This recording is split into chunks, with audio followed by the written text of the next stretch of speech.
तो नमस्कार मेरे प्यारे साथियों। हर रोज़ की भांति आज फिर मैं आप लोगों को ज्ञान की गंगा में डुबकी लगवाने के लिए आ चुका हूँ, जहाँ आज मैं कुछ बहुत महत्वपूर्ण तथ्यों पर बात करूँगा।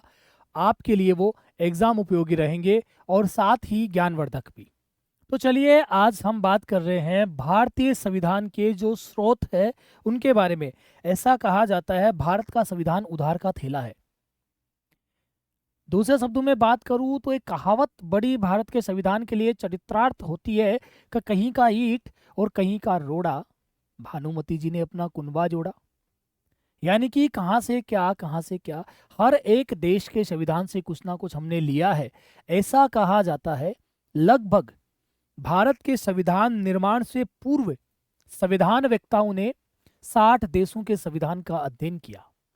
भारत की भौगोलिक, राजनीतिक, प्रशासनिक, आर्थिक, धार्मिक पृष्ठभूमियों को देखते हुए जिस संविधान से हमें हमारे लिए जो उपयोगी लगा, हमने वो वहां से ले लिया। ठीक है।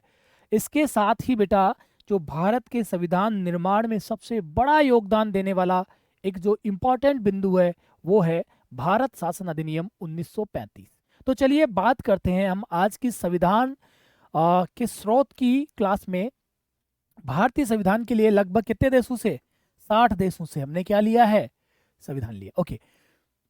पहला स्रोत हम देखिए, भारत शासन अधिनियम 1935।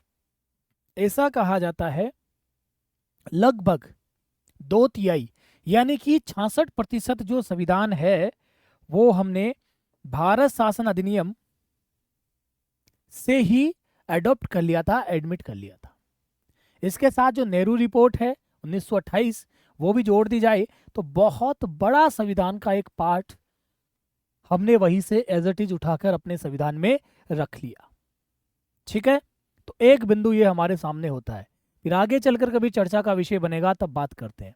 दूसरा, जो देश हम पर शासन चल कर रहा था, जिसका हम औपनिवेश थे, यानी कि मैं बात कर रहा हूं ब्रिटेन की। ब्रिटेन की संविधान से भी हमने कुछ ना कुछ लिया। वैसे ब्रिटेन का जो संविधान है वो विश्व में मौखिक संविधानों की श्रेणी में रखा जाता है, ओरल कॉन्स्टिट्यूशन है वहाँ का। तो बेटा जी, यहाँ से हमने कौन कौन सी चीज़ें ली? एकल नागरिकता। अगर मैं एकल नागरिकता के बारे में बात करूँ तो हमारे देश में सिंगल सिटीजनशिप का प्रावधान है। कहने का मतलब समझिए, भारत में 2019 तक जम्मू कश्मीर एक अपवाद था बेटा जी। J&K क्या था? अपवाद। अपवाद अपवाद के तौर पे किसे देखा जा रहा था? J&K को।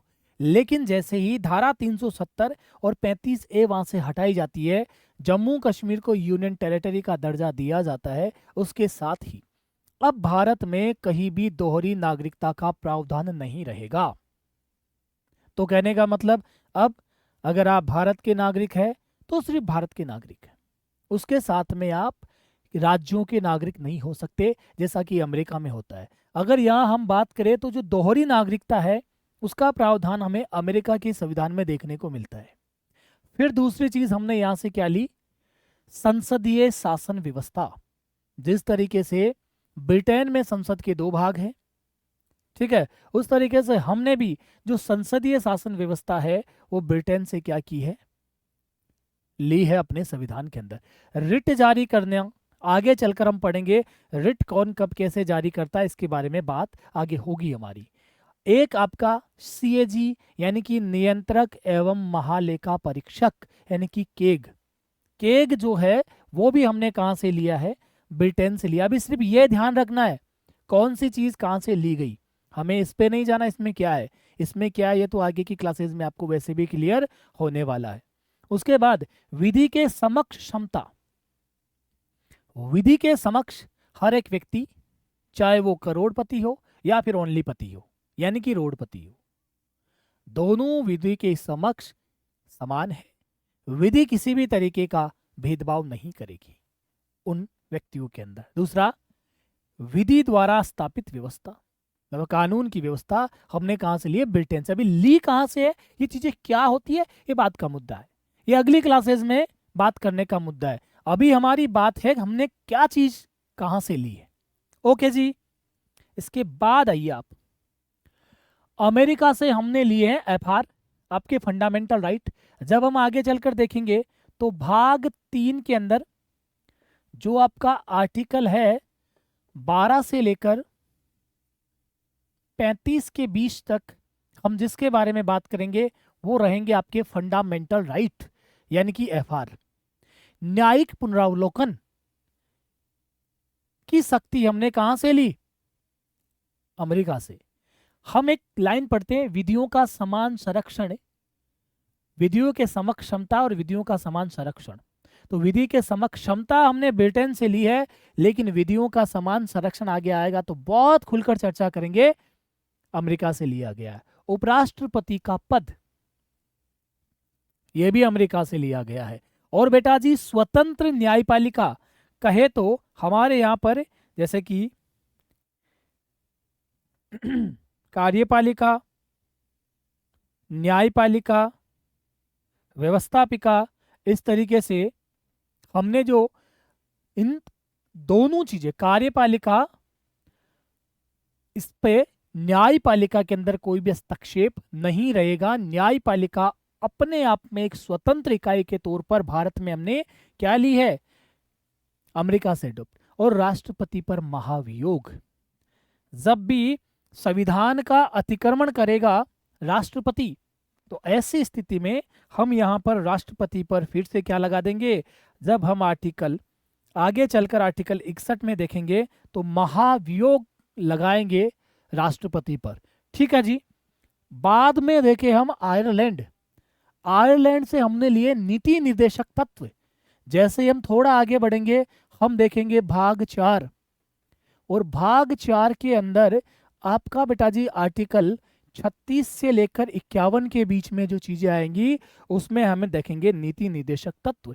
राज्य की कुछ ऐसी जिम्मेदारियां जो राज्य की दायित्व बनता है कि वो अपने नागरिकों के लिए काम करे, और नागरिकों की कुछ जिम्मेदारियां बनती है, नीति निर्देशक तत्व। वहां जाकर देखेंगे इनकी प्रकृति, सलाहकारी होती है, क्या कुछ है, वो सारी आगे की बात है। अभी हम कौन सी चीज कहां से उठाई और हमने अपना कुनबा जोड़ लिया, देखते हैं। राष्ट्रपति का निर्वाचन, हाँ, एकल संक्रमणीय प्रतिनिधित्व की जो प्रणाली है उस पर भी हम चर्चा करेंगे। आनुपातिक प्रतिनिधित्व की एकल संक्रमणीय मत प्रणाली के द्वारा राष्ट्रपति का निर्वाचन होगा, वो चर्चा का विषय है। राज्यसभा में सदस्यों का मनोनयन, ये भी हमने आयरलैंड से लिया है। अब ऑस्ट्रेलिया से क्या लिया हमने? हमने ऑस्ट्रेलिया से लिए समवर्ती सूची, संघ सूची, राज्य सूची और समवर्ती सूची। संघ सूची पर केंद्र कानून बनाएगी, राज्य सूची पर स्टेट जो है वो कानून बनाएगा, समवर्ती सूची पर दोनों मिलकर कानून बनाएंगे। आगे जाकर हम देखेंगे आरंभ में इनके विषय कितने थे और वर्तमान में इनके विषयों की संख्या क्या है। अंतिम तौर पर समवर्ती सूची पर किसका कानून मान्य होगा, यानी कि केंद्र का, इसके बारे में भी चर्चा होगी। फिर देखते हैं संयुक्त बैठक। ये बात जब हम राष्ट्रपति पढ़ेंगे तब मैं आपको बताऊंगा। राष्ट्रपति आर्टिकल 108 के तहत संयुक्त अधिवेशन बुला सकता है, लेकिन इस संयुक्त बैठक की अध्यक्षता लोकसभा अध्यक्ष के द्वारा की जाएगी, यह भी हमें पढ़ना है। फिर प्रस्तावना की भाषा, जो प्रस्तावना की भाषा है लैंग्वेज ऑफ प्राइम्बल, वो बेटा जी हमने ऑस्ट्रेलिया से लिया है। दक्षिण अफ्रीका से बात करूं तो संविधान संशोधन की प्रक्रिया 368 आर्टिकल के अंदर हम चलकर देखेंगे। कॉन्स्टिट्यूशन अमेंडमेंट के बारे में जब हम बात करेंगे तब यहां देखते हैं। कनाडा से हमने संघात्मक शासन व्यवस्था लिए और राज्यपाल की केंद्र के द्वारा नियुक्ति, यानी कि हर एक राज्य में एक राज्यपाल होगा और वो केंद्र के द्वारा नियुक्त किया जाएगा, यानी कि राष्ट्रपति के द्वारा नियुक्त किया जाएगा। केंद्र का प्रतिनिधि के रूप में राज्यपाल को नियुक्त किया जाना, ये कनाडा से हमने लिया है। ओके जी, चलिए बढ़िए आगे। आपातकालीन जो शक्तियां हैं, जब भी देश के ऊपर कोई आपात स्थिति आएगी, आपातकालीन शक्तियों में हम जैसे 352, 356, 360 के बारे में चर्चा करेंगे। ये राष्ट्रपति की कुछ आपातकालीन शक्तियां रहेंगी। जब आपातकाल के दौरान सभी मौलिक अधिकार क्या कर दिए जाएंगे? निरस्त कर दिए जाएंगे आरंभिक संविधान में। आगे पढ़ते हुए हम जानकारी लेंगे, जब संविधान बनकर आया तो आपातकालीन उपबंध के तहत सभी जो मौलिक अधिकार है वो समाप्त कर दिए जाएंगे। फिर संविधान संशोधन किया जाएगा और उसके बाद आपातकालीन के दौरान कौन से आर्टिकल हमारे सामने जिंदा बचेंगे, यानी कि मूल अवस्था में अपनी रहेंगे, तो आर्टिकल 20 और 21 को छोड़कर सभी मौलिक अधिकार क्या कर दिए जाएंगे, निरस्त कर दिए जाएंगे। यह आपातकालीन शक्ति हमने कहां से ले ली है, जर्मनी से। बात करें रूस से, तो यहां पर हम देख रहे हैं फंडामेंटल ड्यूटीज यानी कि मौलिक कर्तव्यों के बारे में चर्चा कर रहे हैं। ये आपके भाग 4 क के अंदर और आर्टिकल 51 क के अंदर इसके बारे में हम पढ़ेंगे। सामाजिक आर्थिक राजनीतिक न्याय यानी कि देश के सभी लोगों को कितने प्रकार का न्याय दिलाना है वो संविधान में लिखा हुआ है, मेंशन है। तो वो हमने कहां से लिया है, रूस से लिया है। बात करूं मैं फ्रांस की, तो फ्रांस से हमने गणराज्य लिया है और स्वतंत्रता, समानता और बंधुत्व, ये फ्रांस की क्रांति का मुख्य नारा था। किसका नारा था, फ्रांस की राज्य क्रांति, राज्य क्रांति। तो फ्रांस की राज्य क्रांति से ये 3 शब्द बड़े प्रचलित थे, तो वहां से हमने ये लिए हैं। और जापान से विधि द्वारा स्थापित प्रक्रिया, जापान से लिए। ये आज की हमारी क्लास थी। आई होप आपको अच्छी लगी होगी। पुरजोर जानकारियां है वो मैंने इसमें झोंक दी है। आगे इसी तरीके की महत्वपूर्ण क्लासेस लेकर मैं आपके बीच उपस्थित होता रहूंगा। आज के लिए दीजिए इजाजत। जय हिंद, जय भारत।